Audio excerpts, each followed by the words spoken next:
Welcome to Telugu popular network. నేను సిరి. Bhogapuram airport ప్రధాని గారు వచ్చి ఓపెన్ చేయడం జరిగింది, ఇంటర్నేషనల్ ఎయిర్పోర్ట్.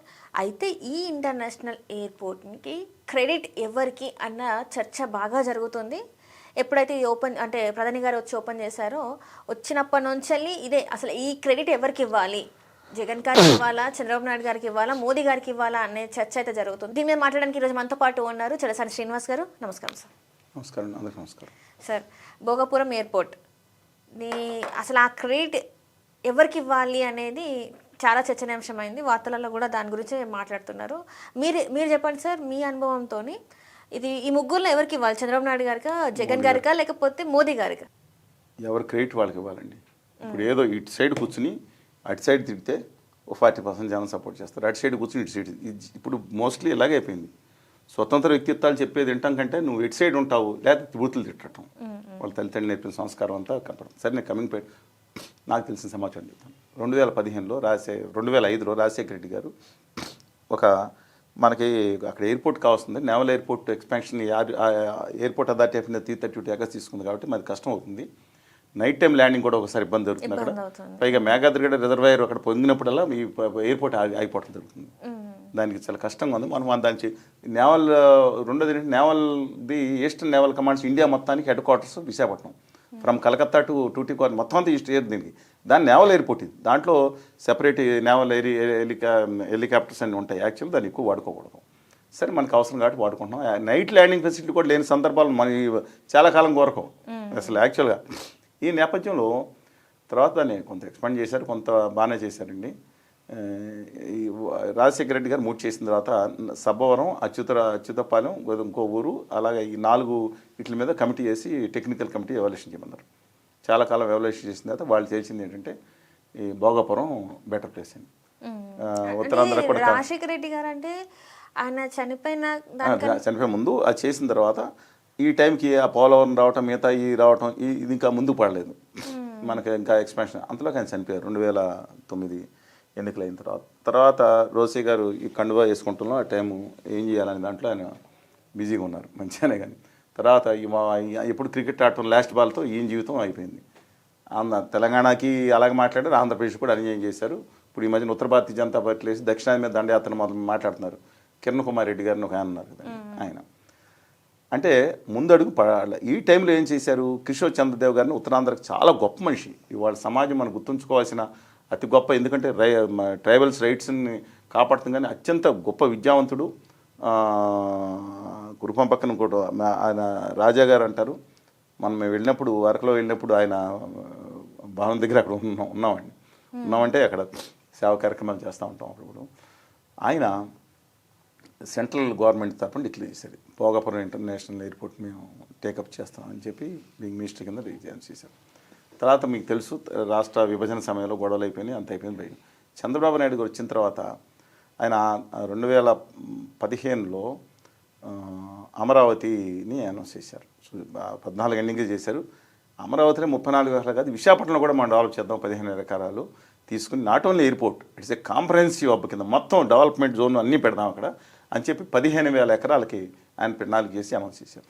దాంతో ప్రజల్లో భయంకరమైన 15,000 ఎకరాలు అని చెప్పింది. మీరు విన్నది కరెక్టే. ఆయన దాంతో జనంలో గొడవ వచ్చింది. ఇన్ని గ్రామాలు, ఏదో 2,000 గ్రామాలు అంటే 4 గ్రామాలు ప్లస్ 2 గ్రామాలు కదా, ఇవన్నీ ఎక్కడ తీసుకొస్తాం అని చిన్న చిన్న కుగ్రామాలు కూడా దాంట్లో వీళ్ళందరినీ ఎక్కడ అనుకునే టైంకి జగన్మోహన్ రెడ్డి గారు అక్కడికి వెళ్ళటం, దీన్ని అపోజ్ చేస్తాం 15,000 ఎకరాలు ఎందుకంటాం. అందులో ఒక ఆవిడ మాట్లాడతా ఈ ఎర్ర బస్సు కూడా రాదంటే ఆయన అంటాం, ఆవిడ అన్నదాన్ని ఆవిడ కూడా మాట్లాడారు. అది రాగానే 15,000 ఎకరాలు తుప్పట్టడం ఆయన రైట్ అది. కానీ ఆయన అడుగు ముందుకేసి అక్కడ ఇది తప్పు, ఏది అక్కడ ఎయిర్పోర్ట్ ఉంటే ఎక్కడ ఎందుకు వస్తాం, అది వేస్ట్ అని చెప్పి మాట్లాడటం కూడా జరిగింది. అంటే ఒకే మనిషిలో రెండిట్లో ఒకటి, ఏది రైట్ అనేది ఏది రాంగ్ అనేది మనం ఉండాలండి. అది తప్పు జరిగింది. ఆ తర్వాత సరే, చంద్రబాబు గారు ఏదన్నా అనుకొని ఆ గొడవ ఎన్ని ఇష్యూస్లో 5,303 ఎకరాలు తీసుకొచ్చారు. కళ్యాణ్ గారు మాట్లాడారు. ఇప్పుడు ఇది అక్కడికి వెళ్ళి ఏమనుకుంటున్నారు మీరు, ఇది దుర్మార్గమా, మీ ఇష్టం అని చెప్పి కళ్యాణ్ గారు వెంటనే, మీ దగ్గర ఉన్నాయి కదా వీడియోస్ ఉన్నాయి, ఆయన వెంటనే మాట్లాడారు. తర్వాత స్థానికంగా తెలుగుదేశం పార్టీ ఎమ్మెల్యేల మీద కూడా ఆరోపణ చేశారు. మొత్తం అంత కబ్జాలు ఉన్నారు, మొత్తం చేసే డామినేషన్ పట్టబట్టని చేసిన తర్వాత మళ్ళీ అక్కడ యాంటీ వచ్చింది, కోర్టులో కేసులు కూడా వేశారు. అంటే వైకాపా వాళ్ళు నాయకులు వేయించారని ఒక 4 నాయకులను చూపిస్తున్నారు వీళ్ళు. మేబీ మనమేం చూసి వచ్చామండి. అన్ని పార్టీలు ఉండొచ్చు, దాంట్లో వైకాపా ఏదైనా. ఈ టైంలో ఏం జరిగింది, రాష్ట్ర ప్రభుత్వం దాన్ని 2700 ఎకరాలు తగ్గించేసింది. దీంట్లో 800 ఎకరాల సబ్జెక్టు, 830 మన అసైన్మెంట్ ల్యాండ్ ఉంటుంది, లేదా మిగతా ల్యాండ్ ప్రభుత్వ ల్యాండ్ 400-500 ఎకరాల పైన ఉందండి.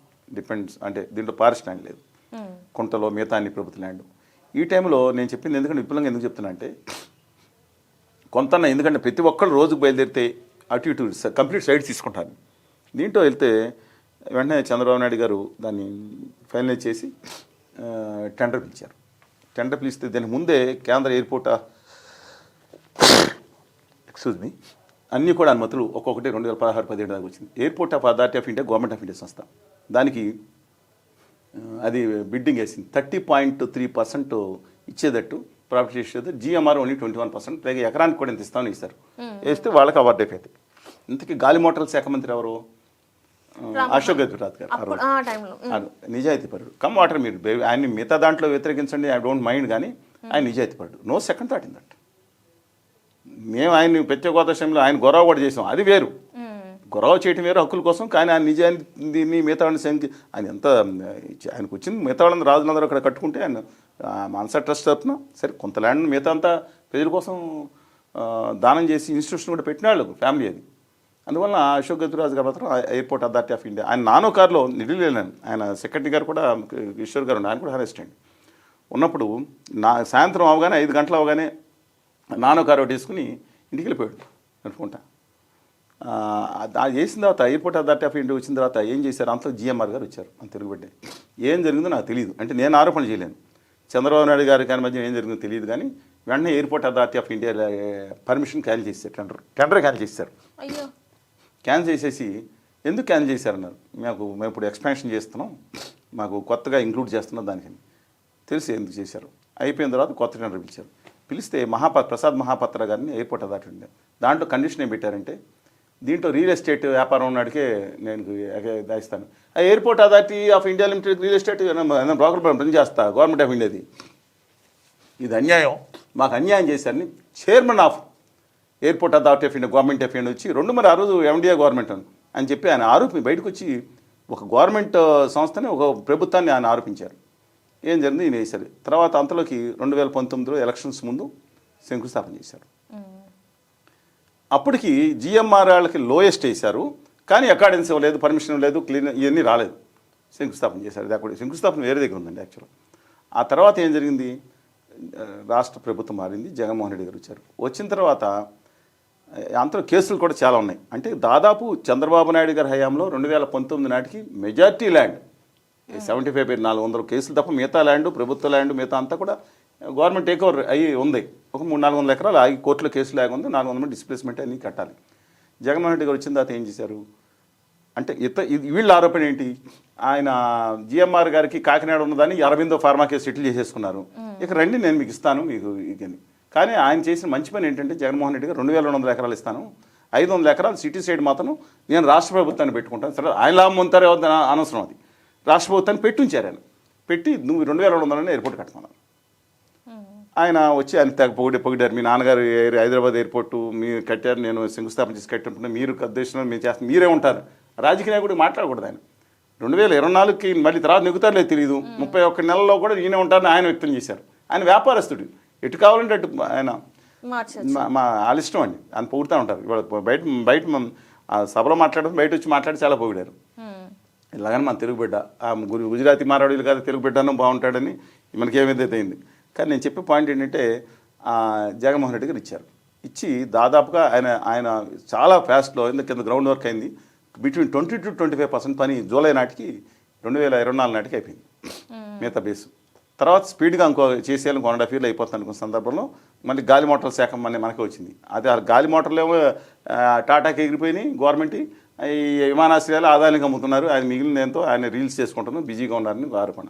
హరిశ్చంద్ర పవన్కు 4 ప్యాసింజర్ హాల్లు తీసుకొచ్చారని చెప్పుకుంటారు, రీల్స్ పెట్టుకుంటారు. ఆయన రాష్ట్రానికి ఏమో పడ్డారు, ప్రత్యేక హోదా విషయంలో ఉపయోగపడలేదు. పోలవరం ప్రాజెక్టు విషయంలో దాన్ని డెట్ స్టోరేజ్ చేయడంలో కేబినెట్ మంత్రి కూడా తలక ఊపారు. ఇంక చెప్పాలని చాలా ఉన్నాయి ఆయన గురించి. ఒకప్పుడు చాలా గొప్ప అనుకున్నాను. విశాఖ ఉక్కు కర్మాగారం గురించి నా పక్క ఎంత పొగుడుతా పెట్టామని ఎంత ధైర్యంగా మాట్లాడాడో. విశాఖ ఉక్కు సిగ్గు లేదా అసలు మామూలుగా అని కాదు, గనులు లేవు అని చెప్పి మాట్లాడి వాళ్ళు వెళ్ళి భజన వీర భజనలో ఉన్నారు. ఆయన రాష్ట్రానికి అన్యాయం చేస్తున్నారు. సరే, coming back to this point, ఆయన వచ్చిన తర్వాత కేంద్ర ప్రభుత్వం మేము అనుకున్నాం ఏదైనా రాష్ట్ర ప్రభుత్వం కట్టేస్తే బాగుంటుంది అని యాక్చువల్గా, కానీ కుదరలా. చంద్రబాబు గారు వచ్చిన తర్వాత అదే కంటిన్యూ చేసి ఆయనకి అదనంగా 500 ఎకరాలు కూడా ఇచ్చేశారు. ప్రాజెక్ట్ కాస్ట్ కూడా పెంచుకోవడానికి అనుమతి ఇచ్చారు.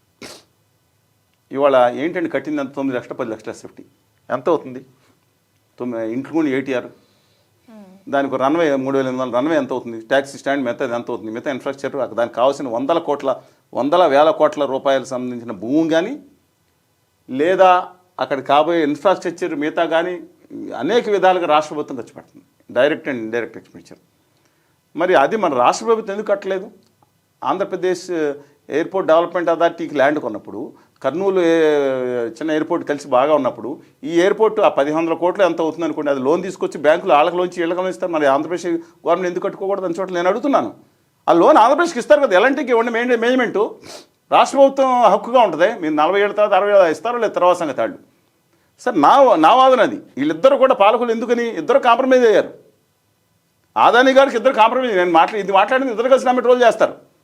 తెలుగు వాళ్ళ హక్కుల కోసం మాట్లాడుతున్నాను. ఈ భావితరాల భవిష్యత్తు ఇది వాళ్ళ దృష్టికి వెళ్తుందని నేను మాట్లాడుతున్నాను. చంద్రబాబు నాయుడు గారు ఇంత చేసినా సరే, గంగవరం పోర్టులో దుర్మార్గం అని అనుకున్నా సరే ఓ మంచి పని చేశారు ఆయన. ఇన్ని 35 years తర్వాత ఈ ప్రాజెక్టు బిల్ట్ ఓన్ ఆపరేట్ మొత్తం రాష్ట్ర ప్రజలకి ఆ సంపద 50,000 కోట్ల 40,000 కోట్ల ఏదైనా ఆ సంపద చెందుతుంది రాసుకుంటే ఇవాళ వచ్చిన తర్వాత మార్చేశారు. అంటే మంచి చెడు రెండు ఉంటాయి, మనం నిష్పక్షపాతం మాట్లాడదు. అందువల్ల దీంట్లో ఏం జరిగింది ఇవాళ కేంద్ర ప్రభుత్వానికి క్రెడిట్ అంటే నాకు అర్థం కాదు. మొత్తం వీరభజన చేశారు, మామూలు భజన కాదండి. దేశంలో ఏ ముఖ్యమంత్రి ఆ చప్పట్లు కొట్టి టోన్ పెంచింది భయం చేయలేదు, వీరభజన చేసుకుంటూ వెళ్ళారు ముగ్గురు. అసలు ఆయన కళ్ళం నీళ్ళంతా వచ్చినాయంట. పాపం కళ్యాణ్ బాబు గారికి ఆ 22 మంది చనిపోయినప్పుడు రాలేదు, మణిపూర్లో జరిగిన మహిళల మీద రాలేదు కళ్ళం నీళ్ళు. తర్వాత ఆంధ్రప్రదేశ్లో ప్రత్యేక హోదా మీద అనేక మంది, శ్రీనివాసరావు, భాను, మనోహర్ అనేక మంది ప్రాణాలు కోల్పోయినప్పుడు ట్వీట్ కూడా రాలేదు. కళ్ళం నీళ్ళ సంగతి దేవుడేరు. ఆంధ్రప్రదేశ్ తెలంగాణ సమయంలో చనిపోయినప్పుడు కూడా 100 మంది చనిపోయినప్పుడు కూడా పాపం కన్నం నీటిగా చేతికి రాయటానికి కూడా రాలేదు. మరి దీంట్లో మోడీ గారు నిజంగా మోడీ గారిని తిడతాం దుర్మార్గమే, పాపమే. మోడీ గారితో సంఘీభావం తెలియజేస్తున్నాం. కానీ వాళ్ళు లక్షల మంది మిగతా వాళ్ళని తిడుతున్నప్పుడు కుదరదండి అది. సరే, coming back to this point. అందువల్ల నేను మోడీ గారు చేసినట్టు అమరావతికి ఆ మట్టి తీసుకొచ్చి కొట్టారు, ఆ యమునా నది చేపెడితే తోలు ఊడిపోయే నీళ్ళు తీసుకొచ్చి ఇచ్చారు. ఇక్కడికి ఏమి ఇచ్చారు నాకు అర్థం కాలేదు. బూడిది ఏం చేశారు కేంద్ర ప్రభుత్వం? పర్మిషన్ ఇవ్వటం ఏంటండి? నా చిన్నప్పుడు ఇచ్చింది పర్మిషన్. ఏంటి పర్మిషన్ ఇచ్చి చేసింది? ఏమన్నా రాష్ట్ర ప్రభుత్వం నువ్వు 2,000 కోట్లు నువ్వే కట్టుకొని నేను 2,000 కోట్లు ఇస్తానని చెప్పొచ్చు కదా. కష్టాల్లో ఉంది గవర్నమెంట్ అని ఇవ్వచ్చు కదా. డేటా సెంటర్లకు ఆదా గుజరాతీ గారికి, నక్కపల్లి ఫ్యాక్టరీ మార్వాడి గారికి, మళ్ళీ ఆ రేర్ ఎర్త్ మినరల్స్ ఇంకో గుజరాతీ గారికి, అగర్వాల్ గారికి ఇంకొక మొత్తం ఓఎన్జీసీ తరఫున కృష్ణా జిల్లా తోకుని వీళ్ళందరికీ వాళ్ళు ఎన్ని ఉద్యోగాలు వస్తాయో 500 300 వస్తాయో ఆంధ్రప్రదేశ్ యువకులు సెక్యూరిటీ గార్డు ఉద్యోగం చేయాలా? ప్రత్యేక విభజన హామీలని మంట కలిపేసి నేను ఒక మాట మాట్లాడలేదు. కనీసం యువత దమ్ముండి ఉండాలి. ఏం ఉద్యోగాలు చేయాలి దాంట్లో? ఇవాళ అది వచ్చినందుకు, ఏది ఎయిర్పోర్ట్ వచ్చినందుకు సంపూర్తిగా మనం ఆనందిస్తున్నాం. డెఫినెట్గా నో సెకండ్ థాట్. కానీ రాష్ట్ర ప్రభుత్వంగా వచ్చుంటే బాగుండేది. కేంద్ర ప్రభుత్వం బదిలీ ఎందుకంటే నాకు అర్థం కాదు. వీరభజన ఎందుకు ఎయిర్పోర్ట్కి? ఆయన చెప్తారు మనం కాంగ్రెస్ పార్టీ పేర్లు పెట్టింది. ఏమండి, నేతాజీ సుభాష్ చంద్రబోస్ పేరు, లేకపోతే కామరాజ్ నాడార్ పేరు, ఛత్రపతి శివాజీ ఎయిర్పోర్ట్లు ఇవన్నీ లేవా ఇంతకుముందు? బిజు పట్నాయక్ లేదా? ఇవన్నీ దేశనేతలు కదా. మీరు గుజరాత్లో బ్రహ్మాండమైన మన గొప్ప పటేల్ గారి స్టేడియం ఉంటే మార్చుకుని మోడీ స్టేడియం కింద పెట్టుకున్నారు. పటేల్ పేరు మార్చేసి మీరు చెప్తారా నీతులు? వాట్ ఈజ్ సర్ప్రైజ్ సార్, అన్యాయం సార్ ఇది. వాళ్ళు పొరపాటు చేసి కాంగ్రెస్ పార్టీ ఎవరు వెనకేసుకు రావట్లా. సర్దార్ వల్లభాయ్ పటేల్ గారి లాంటి ఒక స్టేడియం పేరు మార్చేసుకుని మీరు ఆయన పాప దివంగతులు అయిపోయారు. ఈయన పేరు పెట్టుకున్నారు. ఏం చెప్తారా? ఈయన వచ్చి నిన్న విమర్శలు చేస్తారా? వీళ్ళు నిన్న ఎర్రబస్ అని నిన్న శంకుస్థాపనప్పుడు రాజకీయ ప్రసంగాలు చేస్తారా? కానీ ఒకటి మాత్రం కన్ఫర్మ్ చేశారు బీజేపీ వాళ్ళు. రాష్ట్రానికి కాబోయే ముఖ్యమంత్రిగా నేను డిసైడ్ చేశారు శ్రీనివాసవరం గారు. స్పష్టంగా చెప్పారని. ఒకసారి అంటే ఆయన తక్కువ వ్యక్తి కాదు. ఆయన చదువుకుంది ఎంఏ లైబ్రరీ సైన్స్ చదివారు, ఇంకోటి చేశారు, లా కూడా చదివారు. విద్యార్థి నాయకుడు, ప్రతి మాట ఆచితూసి మాట్లాడతారు. ఖచ్చితంగా ఆయన సోమవీర్రాజు గారికి ఆత్మీయుడు. సోమేర్ రాజు గారు అన్నిసార్లు తడబడ్డారు. ఊరుకోండి మీరు, మనంత అమాయకులు అన్నిసార్లు తడబడతారు. ఎందుకు సందేశం ఉందో క్లియర్ గట్టగానే ఉంది. అంటే లోపల చర్చలు జరుగుతున్నాయి. ఏం చర్చలు చేస్తున్నారు, ఇక్కడ ఏం పెట్టమన్నారో బాసో లేదా ఆత్మీయులు ఏమన్నా తెలియదు. పైగా ఉప ముఖ్యమంత్రి పోస్ట్ కూడా మన చంద్రబాబు గారికి ఇచ్చారు, మన కళ్యాణ్ బాబు గారికి ఏమో ముఖ్యమంత్రి పోస్ట్ ఇచ్చారు. ఒకసారి కదా సరదాగా ఇష్యూ కాదు, ఏం జరుగుతుందో చర్చ జరగలుగుతారు. చర్చ జరుగుతుంది వాళ్ళ ప్రజలకు, రాష్ట్ర ప్రజలకు చర్చ జరుగుతుంది. అంటే గతంలో కూడా చాలాసార్లు ఇది వినిపించింది ఏంటంటే ఏమంటే బీజేపీకి కావాల్సింది అక్కడ తెలుగుదేశం పార్టీ భూస్థాపితం అవ్వాలి, జనతా దళం చేసేసారు, అక్కడ అన్నాడీఎంకే భూస్థాపితం కావాలి, తెలంగాణ రాష్ట్రం భూస్థాపితం అయితే ఎందుకు ఇప్పుడు వైఎస్ఆర్ కాంగ్రెస్ పార్టీ ఓట్లు ప్రాంతీయ పార్టీలు భూస్థాపితం అవ్వాలి. అది కూడా కాదు, ఇక్కడ తెలుగుదేశం అవ్వాలి. ఎందుకంటే వైకాపా విషయంలో ఉన్న మెజారిటీ అక్కడ మైనార్టీ ఓటర్స్ కానీ ఆయన వర్గ ఓటర్లు ఎక్కువ రారు. ఇది పోచింగ్ గ్రౌండ్, అందుకని దాన్ని ఏం చేస్తారు ఆయన కూడా వాళ్ళని కూడా ఉన్నవరు. ఇది ముందర దీన్ని భూస్థాపితం చేసిన దాన్ని కాంగ్రెస్ లేపి దాన్ని పక్కన పెట్టుకుని మతం పేరుతో ఆడుకుంటారు అనమాట ఉత్తర భారతీయ జనతా పార్టీ.